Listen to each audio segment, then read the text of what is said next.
All right, not even the smartest person can complete this challenge. Part 2. Can you prove that God exists without using these 5 things? All right, so number 5 was the reversal. Number 4 was the Bible. Number 3 was fear. Number 2 was guilt. And finally, number 1 is God spoke to you. Don't say you know God is real because he spoke to you, because many people have family and friends who are mentally ill, and they won't be able to decipher if you really heard God's voice or if you're just hearing voices. So, do you think you can prove that God is real without using those 5 things? I don't think you can, but if you think you can, give it a shot in the comments. Make sure you share this video. So, can we prove God's existence without those 5 things? Sure, it's pretty easy. Let's start with the most fundamental principle of science, the law of causality. Everything that had a beginning has a cause. We know the universe had a beginning with Big Bang cosmology, therefore the universe had a cause. Then we look at the precision with which the universe exploded into being, demonstrating complex design. And because every design has a designer, and we know the universe is complex design, the universe therefore had a designer. Isaac Newton confirmed this teleological argument for design when he wrote, "The most beautiful system of the sun, planets, and comets could only proceed from the counsel and dominion of an intelligent and powerful being." The Anthropic principle has many scientists believing that the universe is extremely fine-tuned to support human life on Earth.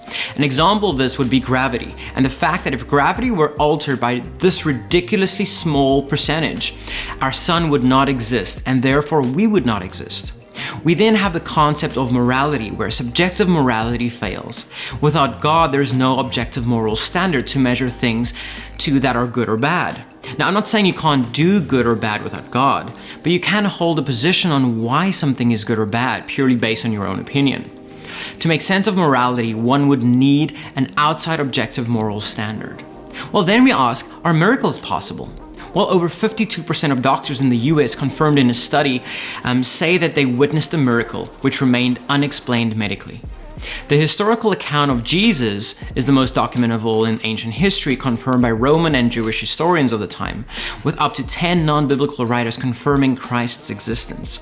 Well, then we look at the resurrection of Jesus Christ, and historically speaking, not biblically speaking, there's strong evidence to conclude that this did happen because all the Romans had to do was remove the giant rock guarded by trained military 24 hours a day to reveal Christ's body, but they couldn't. Then we finally look at the teachings of Christ, which in turn include the teachings of the Bible. And therefore, I would say that the existence of God is scientifically, logically, and reasonably a strong position to hold. Some look for purely demonstrable scientific evidence to prove God, which is bad logic to begin with. Since using a method meant for the natural universe to try and prove something beyond that natural universe clearly shows me that you might not understand how evidence works in this case.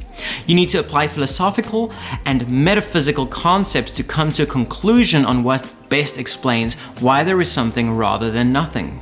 Science can't explain many things, including mathematics and logic, since science presupposes them. Metaphysical truth, ethical judgments, concepts like beauty and goodness, and science itself, since it depends on the scientific method to be philosophically true. Now remember, science doesn't say anything, as Frank Turek would say. Scientists do. If a scientist interpreting the data has presuppositions excluding certain possibilities, like a causation beyond our cosmos, then they'll never form a conclusion that points to an outside causer.